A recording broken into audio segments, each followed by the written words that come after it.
अच्छा, मैसेज कर दिया सारे, करो यार शुरू। मैसेज कर दिया सारे। आप टेक्स्ट की क्यों बातें कर रहे हो? 80।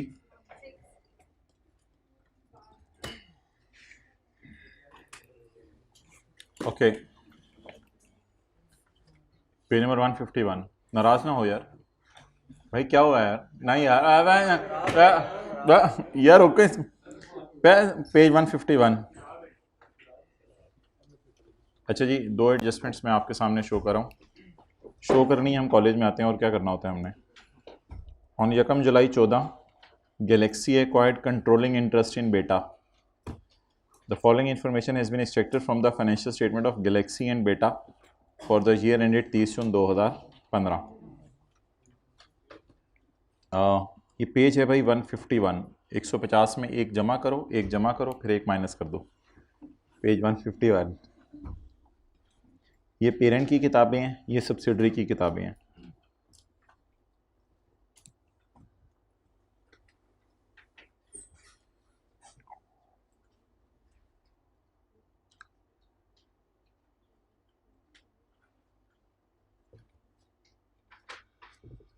जी,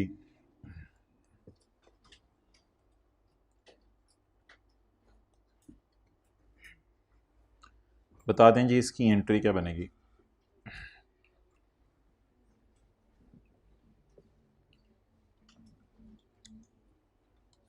मैं नीचे लिख देता हूँ ना, ऊपर नज़र नहीं आ रहा। ये पेरेंट है, ये सब्सिडरी है।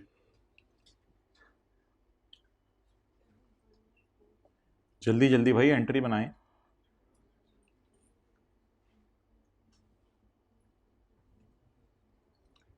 देखें, पहली तो चीज़ है उसने बैलेंस शीट नहीं दी हुई, ठीक है। दूसरा मेरा सवाल है जी, जी अस्सलाम वालेकुम। जी अस्सलाम वालेकुम। हाँ जी, पहला तो मेरा सवाल है कि उसने बैलेंस शीट नहीं दी हुई। दूसरा मेरा सवाल है कि अब ये 7 रुपए को मैं क्या लूं और 4 रुपए को मैं क्या लूं, आपस के बैलेंसेस। 7 रुपए को क्या ले लूं? Debtor, debtor receivable positive sign के साथ है ना। और 5 रुपए को, 4 रुपए को क्या ले लूं? पेएबल। आपस की सेल हो रही है कॉस्ट प्लस 20% पे। The difference between current accounts ऊपर देखें 7 और 4, is due to goods dispatched by parent but received by subsidiary after year end. ऐसा ही है, आप बताएं क्या करें हम। बस सिंपल सी खत्म होगी बात। तो एक की किताबों से डेटर खत्म कर दें। असल में इसकी ना एक थीम भी याद रखा करें। बेचने वाले ने 3 रुपए डेटर में डाल दिए होंगे क्योंकि उसने भेज दिया है 30 जून को। मिलने वाले ने 3 क्रेडिटर में नहीं डाले क्योंकि उसको अगले साल मिला है। डेटर क्रेडिट कर दें, क्रेडिटर डेबिट कर दें। Balancing will be goods in transit. और फिर आपस का प्रॉफिट रिवर्स हो जाएगा। किसने बेचा? पी ने। तो सीआरए डेबिट, स्टॉक क्रेडिट। ये भी एडजस्टमेंट स्टॉक में ही जाती है, जीआईटी वाली। ये एंट्री हो जाएगी।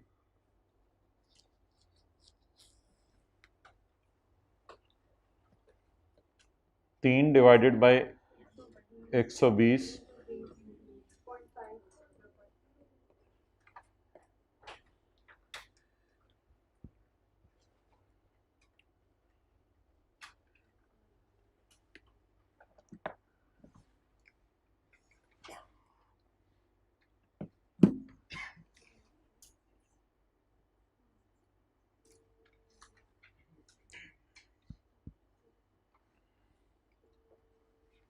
आगे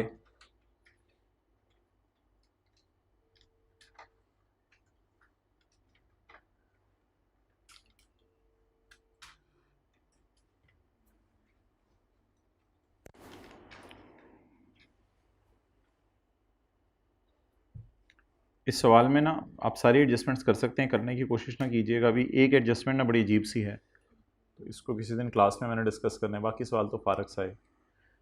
अच्छा, अब सवाल ये है कि आपस की सेल और परचेज अलग अलग कहानी है। ये इधर आप देखें क्या है।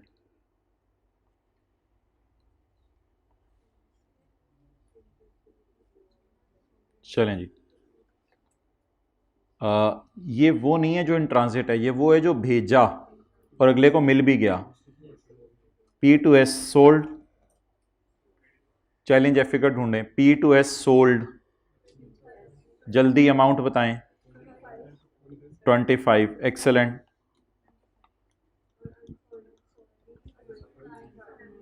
अनसोल्ड, बी कॉन्फिडेंट और बताएं। अब उसने बैलेंस शीट नहीं दी।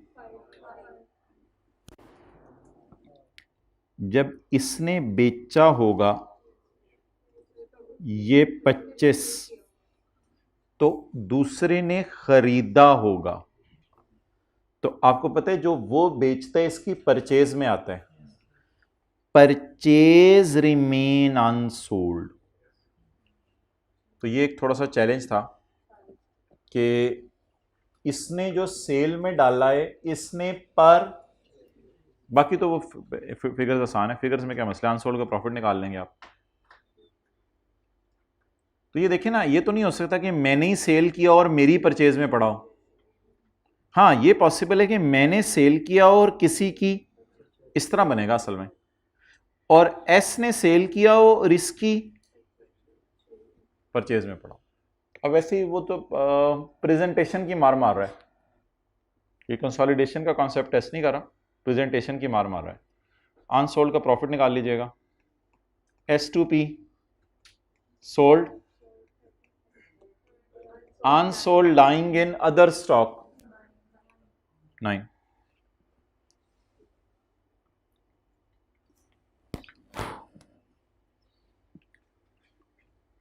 अच्छा, एक तो ये बात हो गई। अब एक ज़रा नज़र मारने लगा हूँ मैं पास्ट पेपर्स के ऊपर।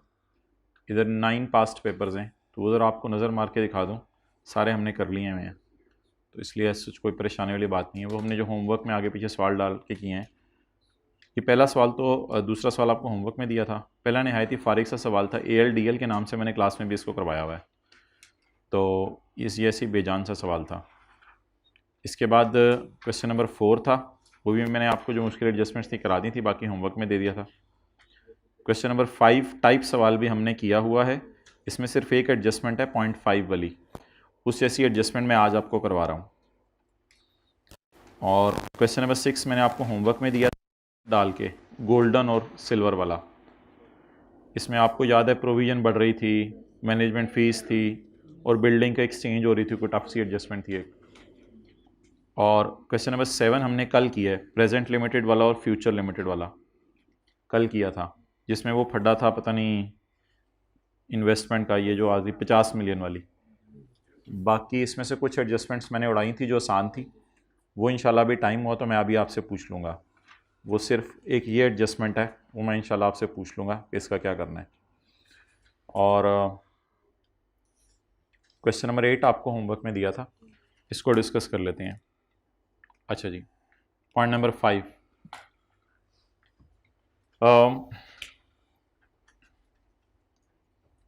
पेरेंट की किताबों में लोन रिसीवेबल आ रहा है 640, नहीं सॉरी, पेरेंट की किताबों में लोन रिसीवेबल नहीं आ रहा, सब्सिडरी की किताबों में लोन रिसीवेबल आ रहा है। तो सब्सिडरी ये दावा कर रही है कि लोन, सर आपको कैसे पता चला रिसीवेबल है? भाई एसेट साइड चल रही है ना, और लोन टू, माशाल्लाह यूफोन इतनी जानदार हो गई है या वो PTCL को लोन दे रही है। लोन रिसीवेबल फ्रॉम पी, तो बीवी कह रही है शोहर मैंने तेरे से 120 मिलियन लेने। शोहर कह रहे नहीं नहीं नहीं नहीं बीवी, मैंने तुझे लोन पेएबल 2s। नहीं, मैंने तुझे 96 देने, वो कह रही है मैंने लेने, किचन से आवाज़ें मार रही है, मैंने 120 मिलियन लेने, वो कमरे से आवाज़ें मार रहा है, मैंने 96 मिलियन देने। ओके,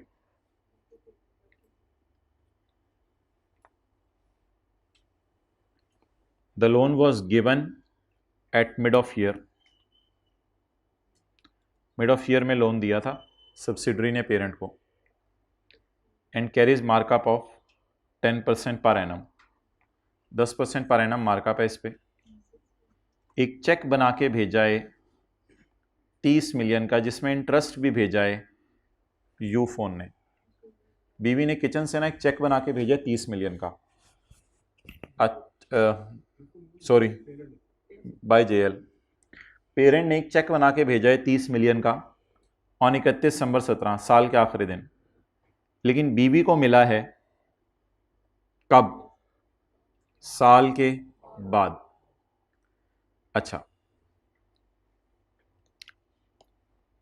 पहले ज़रा इस लाइन को छोड़कर मैं एडजस्टमेंट को आपको पोस्ट करवाता हूं, इग्नोरिंग दिस लाइन।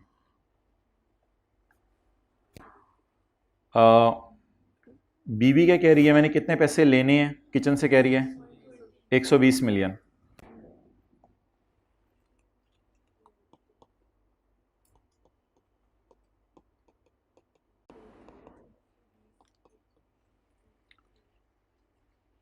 शोहर क्या कह रहे हैं, मैंने कितने देने हैं?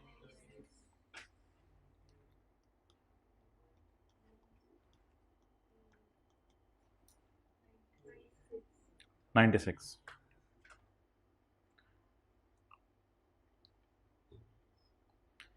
चेक ऑफ 30 जिसमें इंटरेस्ट भी था, वो भेजा पेरेंट ने, लेकिन बीवी को रिसीव, इसलिए शोहर के पेबल कम हो गए, भेज दिया ना उसने चेक, और बीवी के रिसीवेबल वहीं आउटस्टैंड कर रहे हैं। Check in transit, cash in transit, जो मर्जी कर लें 30 से। अब ये एंट्री हमारी हो गई आउट, ये एंट्री हमारी हो गई आउट। अच्छा, फिलहाल on the face of it सवाल की ये एडजस्टमेंट चल रही है। इसके बाद एक सेपरेट फाइनेंशियल स्टेटमेंट्स में एरर है, no interest has been recorded by subsidiary in its books. Subsidiary ने अपनी किताबों में इंटरेस्ट रिकॉर्ड नहीं किया, सब्सिडरी ने अपनी किताबों में इंटरेस्ट रिकॉर्ड नहीं किया। रिसीवेबल तो है, लेकिन इनकम भी तो है ना, मैं जरा इनकम पोस्ट कर रहा हूं। No interest has been recorded by subsidiary in its books. जिस तरह आप चला रहे हैं उस तरह मैं चलूंगा, लेकिन उसमें मुझे 5-7 मिनट लग जाएंगे। मैं जरा ये शॉर्टकट तरीका बता रहा हूं जो आपने पेपर में लगाना है। जिस तरह आप चला रहे हैं उस तरह भी चलूंगा, वो बड़ा लंबा तरीका है, इंशाल्लाह वो लॉजिकल भी है। No interest has been recorded by subsidiary in its books. Subsidiary अपनी किताबों में इंटरेस्ट रिकॉर्ड करना भूल गई है। It is an error in separate financial statements. Subsidiary को चाहिए था अपनी किताबों में इंटरेस्ट इनकम रिकॉर्ड करती। अब सवाल यह है कि इंटरेस्ट कैलकुलेट होना है 120 पे या 96 पे, इसके लिए याद रखिएगा हमेशा हायर फिगर पे कैलकुलेट होना है। क्यों? इन दोनों में से हायर फिगर पे क्यों कैलकुलेट होना है? द रीजन इज कि ये जो 96 का बैलेंस है, ये तो पेमेंट के बाद शोहर कह रहे हैं मैंने तुझे 96 देने हैं। असल में सब्सिडरी की किताबों में जो लोन रिसीवेबल नजर आ रहा है, दिया तो वो वाला लोन हुआ है, तो लोन दिया ओरिजिनली कितना होगा इसने? 120। तो रियल रिसीवेबल इज 120, जिसपे आपने हायर, बस ये लिख लें, हायर फिगर के ऊपर इंटरेस्ट निकाला करना है। तो रियल रिसीवेबल इज 120। वो तो बेचारे ने साल के एंड पे पेमेंट की ना, तो जब साल के एंड पे पेमेंट की तो इसका मतलब है पूरे 6 महीने लोन आउटस्टैंड करता रहा था। इंटरेस्ट क्लोजिंग बैलेंस पे नहीं निकलता, इंटरेस्ट निकलते हैं IAS 23 में पढ़ा था आप लोगों ने, आउटस्टैंडिंग बैलेंस, जितना लोन आपके कंधों पे रहा, तो सब्सिडरी के कंधों पर एक रिसीवेबल टाइप रहा 120 का, तो डेट है, she has the right to receive interest on 120। Interest income, interest income calculate होगी, लेकिन लोन दिया है 6, SRE में जाएगा।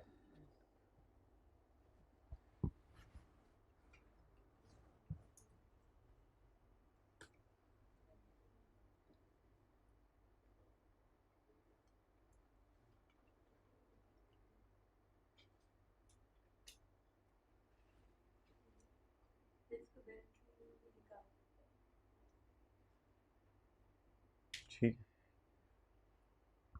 सही है थोड़ा सा।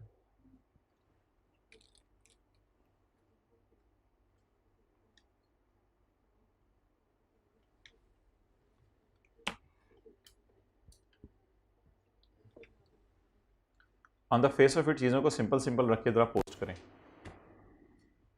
बैलेंस शीट में एक की नजर आ रहा था 120, दूसरे के 96, हमने फ़र्क कर दिया। कहता है कि 30 मिलियन भेजा पहुंचा नहीं, तो 30 मिलियन को हमने रास्ते में डाल दिया और बाकी हमने क्या रिकॉर्ड कर ली, इंटरेस्ट इनकम। अब इसको मैं ज़रा सॉल्यूशन में आपको पोस्ट करके दिखा देता हूँ। क्वेश्चन नंबर 8,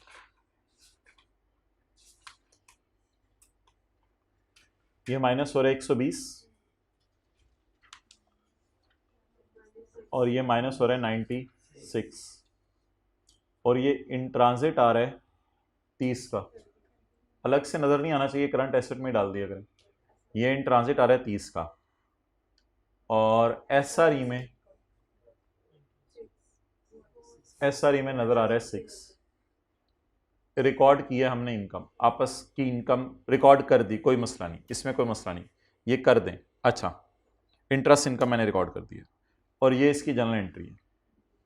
लेकिन इसकी जनरल एंट्रीज करने का असल तरीका ये है जो अब मैं बताने लगा हूँ। वो तरीका भी ठीक था, जनरल एंट्रीज करने का इसका असल तरीका ये है, वो थोड़ा सा लंबा तरीका है। मैं वैसे सजेस्ट करूँगा पेपर में इसी तरीके पे चलिएगा। अच्छा, किसी के जहन में ये सवाल ना आ जाए कि मैंने कल की क्लास में कहा था कि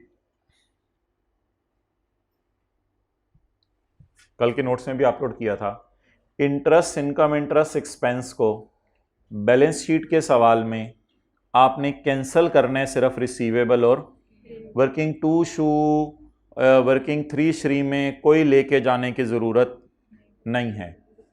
असल में अब आप कहेंगे सर आप तो इंटरेस्ट इनकम वर्किंग 2 में आज लेके जा रहे हैं, आप इंटरेस्ट इनकम, अभी मैं आपको वर्किंग 2 में दिखा देता हूँ, मैं लेके गया हूँ। क्या मैंने SRE को बढ़ाया है? हाँ, मैं तो वर्किंग 2 में लेके गया हूँ। यार ये एडजस्टमेंट अजीब सी है ना, इसमें सेपरेट फाइनेंशियल स्टेटमेंट में एरर है। तो असल में सेपरेट फाइनेंशियल स्टेटमेंट जब सब कुछ सही हुआ होता है तो कुछ करना नहीं पड़ता हमें, लेकिन इसमें सवाल वाले ने गलती की हुई है, अब मैं क्या करूं? तो इस वजह से मैं गलती सही की है, इस वजह से वर्किंग 2 में नहीं लेके गया कि कोई interest income expense type adjustment है। तो एक ने असल में इनकम में डाला होता है, दूसरे ने एक्सपेंस में डाला होता है, वो बैलेंस शीट के सवाल में ऑटोमेटिकली कैंसिल हो जाता है। लेकिन P&L के सवाल में मैंने कहा था इनकम और एक्सपेंस को कैंसिल करना है। अच्छा, अब इस एडजस्टमेंट को डिटेल से पोस्ट करने का तरीका यह है कि चीज़ों को अलग अलग लेके चलें। अलग अलग लेके चलने का क्या तरीका है? अलग अलग लेके चलने का तरीका यह है कि आप सिर्फ बैलेंस शीट की फिगर से खेलें। पहले एक बंदा क्या कह रहा है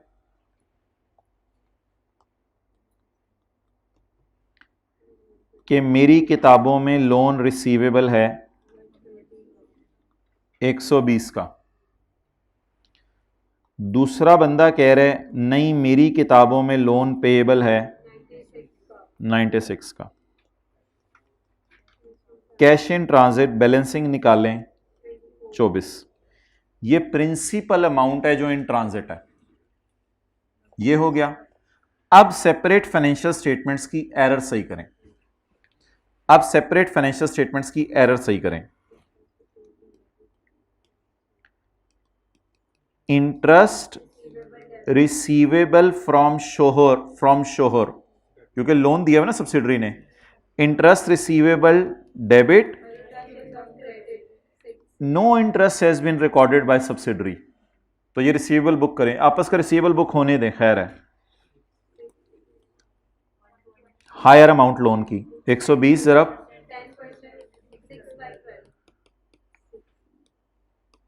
6। अब आपस का रिसीवेबल आप बुक कर बैठे। अब एक कंसोलिडेशन के एंगल से एडजस्टमेंट करें। क्या सब्सिडरी ने जब एरर सही की तो अपनी किताबों में रिसीवेबल डाल लिया? इस रिसीवेबल को कैंसिल करें। लोन बोल सकते हो, कोई मसला नहीं। अच्छा, लेकिन उसने लोन अकाउंट में नहीं डाला हुआ। अब इंटरेस्ट रिसीवेबल को कैंसिल करें। इंटरेस्ट रिसीवेबल कैंसिल हो गया, इंटरेस्ट पेएबल नहीं आ रहा पेरेंट की किताबों में। क्यों? चेक वॉज डिस्पैच्ड, उसकी किताबों में पेएबल नहीं आ रहा। क्यों नहीं आ रहा? सोच के बताएं। चेक वॉज, उसने पेमेंट कर दी है, he has done with the payment, उसने पेमेंट कर दिया, बात ही खत्म हो गई। उसने पेमेंट करके फारिग हो गया। चेक वॉज डिस्पैच्ड, उसने पेमेंट कर दिया। जब उसने पेमेंट कर दिया उसकी किताबों में पेएबल 0 आ रहा है। तो मैं इंटरेस्ट को और प्रिंसिपल को अलग अलग लेके चल रहा हूं, और वो जो सवाल कह रहे हैं इन ट्रांजिट है 30 रुपए, 30 रुपए इन ट्रांजिट है, 24 रुपए का ये हो गया इन ट्रांजिट। बाकी जो 6 रुपए है वो भी अभी इन ट्रांजिट है। तो it could be another way of posting this adjustment, but a detailed and logical way. Solution में ये दोनों तरीके से मैंने किया हुआ है, लेकिन बैलेंस शीट के फेस पे मैं पहले वाले तरीके पे चला हूं। ये मैं किससे खेल रहा हूं? सिर्फ प्रिंसिपल से। ये किससे? प्रिंसिपल से। उसके बाद मैंने एरर सही की, no interest was recorded by S in its, वो मैंने रिकॉर्ड कर दिया। रिकॉर्ड करने के बाद मुझे रियलाइज हुआ कि मैंने एक रिसीवेबल बुक कर लिया है, जैसे डिविडेंड में होता था। रिसीवेबल वेबल कैंसिल करने हैं इस टॉपिक में, रिसीवेबल कैंसिल कर दिया, पेएबल आ ही नहीं रहा था, बैलेंसिंग 0। अच्छा, एक गुड न्यूज सुने, ऐसे सवालों में गुड न्यूज सुने। गुड न्यूज ये है कि अल्हम्दुलिल्लाह आप सब ने 96 कैंसिल कर देना था पेपर में, वो जो नजर आ रहा था फेस पे। आप सब ने 120 भी कैंसिल कर देना था। इस सारे खिचड़ी में ना जाए, पहले वाली खिचड़ी आपने 96, फर्क ही होगी, खिचड़ी खा ली है किसी ने। आपने 96 कैंसिल कर देना था, 120 कैंसिल कर देना था, और 130 को इन ट्रांजिट में डाल देना था। 30 को ट्रांजिट में डाल देना था। 1.5 मार्क्स आपके यहां से मिल जाने थे, आधा मार्क्स आपका कटना था जो कि एस ने इंटरेस्ट इनकम बुक नहीं की, ये आधा मार्क्स आपका कटना था। तो नथिंग टू बॉदर एट, परेशान ना हुआ करें। इस तरह की एडजस्टमेंट्स आती हैं, कोई मसला नहीं, इनका हल कोई नहीं है। आपकी दफ़ा जो आनी है वो अगली दफ़ा वालों को करानी है। तो इसलिए इसमें वो परेशान होने की ज़रूरत नहीं है कि ये इस तरह की एडजस्टमेंट आ गई। You can still receive marks, आप फिर भी मार्क्स इसमें ले सकते हैं। अच्छा, तो 2 कहानियाँ अलग अलग चला दें, रिसीवेबल पेएबल की कहानी अलग चला दें लोन की, और इंटरेस्ट रिसीवेबल इंटरेस्ट पेएबल की कहानी अलग चला दें। यही एडजस्टमेंट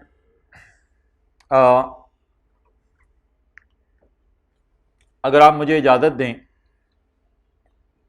तो मुझे पोस्ट करवा दें आप consolidated statement of comprehensive income के एंगल से, लेकिन वो पिछले वाले तरीके से मैं चलूँगा। यही एडजस्टमेंट मुझे पोस्ट करवा दें consolidated statement of comprehensive income के एंगल से। एंट्री बताएं हमने क्या की थी? 120, लोन पेएबल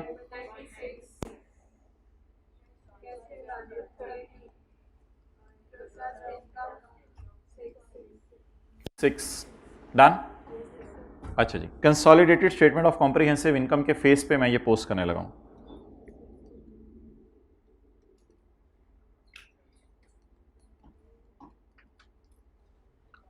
फाइनेंस कॉस्ट। अच्छा जी, पहला काम, बैलेंस शीट टाइप चीज, बैलेंस शीट टाइप चीज, बैलेंस शीट टाइप चीज, एरर को रेक्टिफाई करें, एरर को रेक्टिफाई करें, डन। लेकिन इंटरेस्ट इनकम आपने बुक कर ली है, अब किसकी किताबों में? बोले एस की किताबों में। इससे एस का प्रॉफिट बढ़ जाएगा। एसआरई टाइप चीज भाईजान एस प्रॉफिट में भी जानी है। एस ने गलती की हुई है ना अपनी सेपरेट फाइनेंशियल स्टेटमेंट्स में, तो it will hit working 5 as well. Why? It was an error in S financial statements. S की किताबों में जब आपने इंटरेस्ट बुक करना है तो फिर एस के प्रॉफिट पे भी फर्क पड़ेगा। What is this? It is just a rectification of error. Now I need another adjustment, that is consolidation. For that मैं जरा कल वाले रूल्स देख लेता हूं कि P&L के सवालों में क्या करना है। P&L के सवालों में क्या करना है? Interest income, interest expense, do not hit working 5। Yes I will not hit. वो जो मैं हिट करके आया हूं वो एरर सही करके आया हूं। Cancel income and expense, income and expense cancel करें। अब वो अल्लाह का शुक्र है वो उतना ही अच्छे, क्योंकि लोन जो है वो साल के मिड में दिया है। तो P&L के सवालों में अब एक कंसोलिडेशन की एडजस्टमेंट होगी ग्रीन मार्कर से। टू अपनी अदर इनकम से निकाल। सर आप फाइनेंस कॉस्ट से क्यों निकाल रहे हैं? उसने तो डाला ही नहीं। नहीं नहीं नहीं नहीं नहीं, उसने डाला, आपको नजर नहीं आ रहा? आपको नजर नहीं आ रहा? जाहिर बात है, उसने जब चेक इशू कर दिया था पी ने, तो चेक इशू करके एंट्री कर दी थी इंटरेस्ट एक्सपेंस की। तो ये ग्रीन वाली कंसोलिडेशन के एंगल से एडजस्टमेंट हो रही है, नोट कर लें। So it is how this adjustment will hit consolidated statement of comprehensive income and its supporting working, that is working number 5.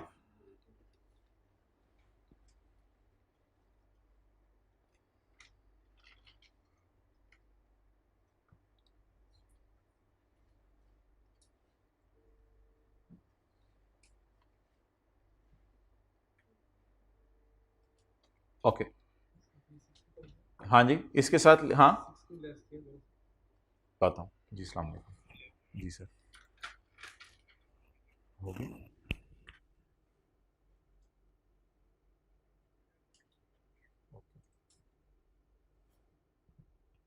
हाँ जी। 6 क्यों कैंसिल किया है?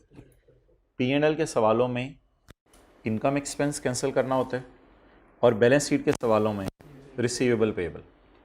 अब सवाल में लिखा हुआ था पी ने पेमेंट कर दी है इंटरेस्ट की, तो उसने एंट्री क्या की होगी? Interest expense debit.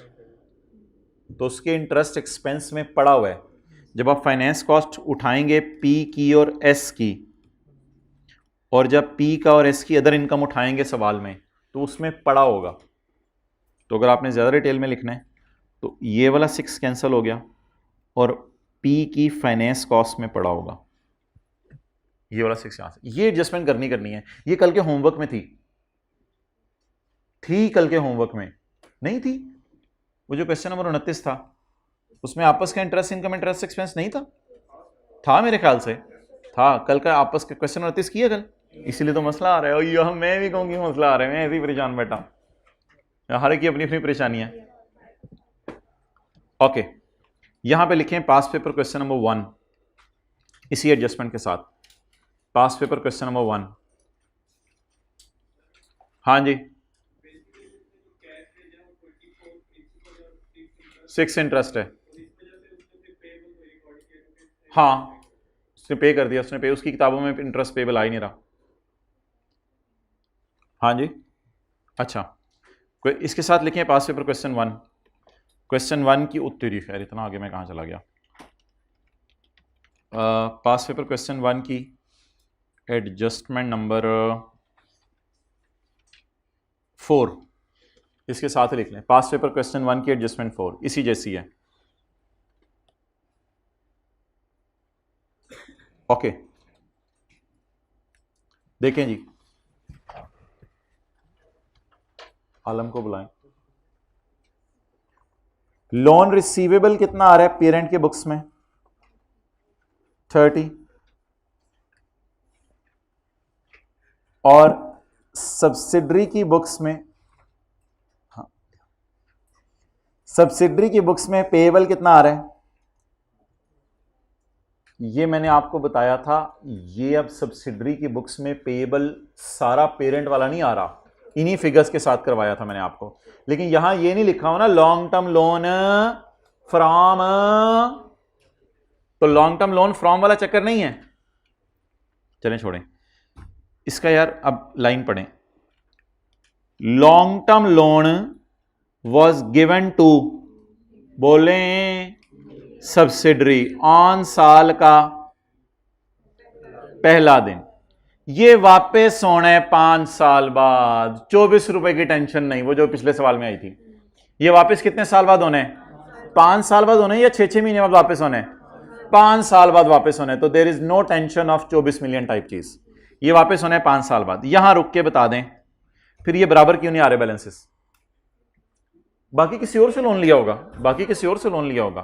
तो इसकी किताबों में कितना आ रहा है रिसीवेबल? 30। और इसकी किताबों में पेएबल 30। ये बाकी किसी और से इसने लोन लिया होगा। तो एंट्रीज करें। लोन रिसीवेबल क्रेडिट 30 और लोन पेएबल डेबिट 30। आगे चलें। And carries interest eight 12% per annum. Payable 6-6 महीने करके, 6-6 महीने, उससे कोई फर्क नहीं पड़ता, 6-6 महीने करके पे करे। लेकिन there is no receivable payable of interest as well. Why? Because the last interest is paid on 30 June. So there is no concept of receivable और, so I will not cancel receivable payable and my adjustment is complete. Why there is no receivable payable? अच्छा, why there is no receivable payable? अच्छा, क्योंकि तो इसलिए receivable payable interest है ही नहीं। 30 जून को पे हो गया सारा, खत्म, बात ही खत्म होगी। अब बैलेंस शीट के फेस पे 30-30 की एंट्री हो जाएगी। P&L के फेस पर, बैलेंस शीट के फेस पर देखें क्या करना होता है। बैलेंस शीट के फेस पर इंटरेस्ट रिसीवेबल पेएबल कैंसिल करना होता है, लोन रिसीवेबल पेएबल भी करना होता है। लेकिन लोन रिसीवेबल पेएबल तो हमने कर दिया, अल्लाह का शुक्र है। इंटरेस्ट रिसीवेबल पेएबल क्यों ना मैं कैंसिल करूं बैलेंस शीट के फेस पर? क्योंकि है ही नहीं। रिसीवेबल पेएबल है या सब पूरा पूरा है? और वर्किंग 2 में तो इसको कहीं लेके जाना नहीं। अब किसके एंगल से डिस्कशन कर लें? P&L के एंगल से। अब भाईजान P&L के एंगल से यहां एडजस्टमेंट होगी, जो आपको नजर भी नहीं आ रही, वो मैं जरूर करवाऊंगा। P&L के एंगल से इसमें कैसे डिस्कशन होगी, कोई बताए जरा। अब ये ज्यादा आसान एडजस्टमेंट है। P&L में एक फिगर कैलकुलेट होगी, लोन कितने? 30। नहीं हायर शायर नहीं अब लेना, वो हायर तब लेना था जब आपस का रिसीवेबल पेएबल था। अब 30 है। जरा कुछ भी नहीं, क्योंकि पूरे साल का इंटरेस्ट P&L में 6/12 करके 2 दफा गया होगा खर्चा, इज इक्वल टू 3.6 माइनस, बस do not hit working 5।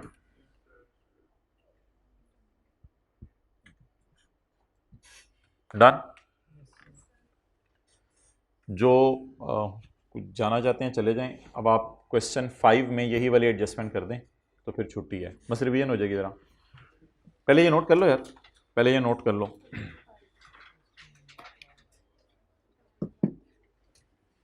P&L में क्या कैंसिल करना होता है? Income expense. और बैलेंस शीट में रिसीवेबल पेएबल।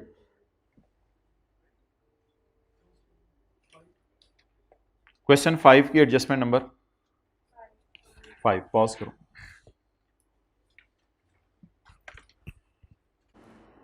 जाओ, अपने जाना था MFA। हाँ जी, पास पेपर क्वेश्चन नंबर 5। पेरेंट की किताबों में रिसीवेबल अच्छा, यहां वाजे लिख रहे हैं कि ये लोन टू बीवी है, और वो वाजे लिख रहा है लोन फ्रॉम शोहर। अब लोन देने वाला कौन है? पेरेंट। उधार वापस किसने करना है? सब्सिडरी ने। अब एक की किताबों में रिसीवेबल आ रहा है 16 का, दूसरी की किताबों में, यार मुझे ये बताएं कि रिसीवेबल ही क्यों हमेशा ज्यादा आता है? आज तक पता नहीं क्या कहानी है, हमेशा रिसीवेबल ही ज्यादा आता है। पेएबल वाले ने पेमेंट कर दी होती है ना, ये आपको आज मैं चीज पहली दफा बता रहा हूं। तो रिसीवेबल ही हमेशा आसमानों पे पहुंचा होता है, पेएबल हमेशा कम होता है। What is the reason? क्योंकि पेएबल वाले ने पेमेंट कर दी होती है ना। तो पहले तो इजी मार्क्स लेना यार पेपर में, बिल्कुल easy marks. Loan receivable credit 16 से, और लोन पेएबल डेबिट 12 से। अच्छा, मुझे लगता है आप भी शॉर्टकट पसंद कर रहे हैं, वो डिटेल में जो जाना चाह रहे थे वो नहीं जा रहे आप। अच्छा, the loan was granted by वायल टू बीएल ऑन पिछले साल का पहला दिन। इतनी तो अकल है ना, अब हम ऊपर से नजर मारें। कितने लोगों को अभी समझ आया? ये कितने लोगों ने समझा था? साल के पहले दिन, पिछले साल के पहले दिन। 2 साल पहले लोन दिया है, जिसपे इंटरेस्ट कितना है? The principal is payable in 5 equal किस्तें of 4 million each. On year end BL ने एक चेक इशू किया है 5.92 का, जो अगले को लेट मिला है 5.92। No interest has been recorded by parent, क्योंकि आप पेरेंट ने लोन दिया हुआ ना, उसने इंटरेस्ट रिकॉर्ड नहीं किया। एक्सपेंस वाला भूला, इनकम वाला, इनकम वाला उसने इंटरेस्ट रिकॉर्ड नहीं किया हुआ। करें इंटरेस्ट रिकॉर्ड लोअर अमाउंट पे, लोअर अमाउंट पे, हायर पे, हायर पे 16 इंटू कुछ भी नहीं, वाई पूरे साल का इंटरेस्ट है। 12% पेएबल एनुअली अंडरलाइन कर लें।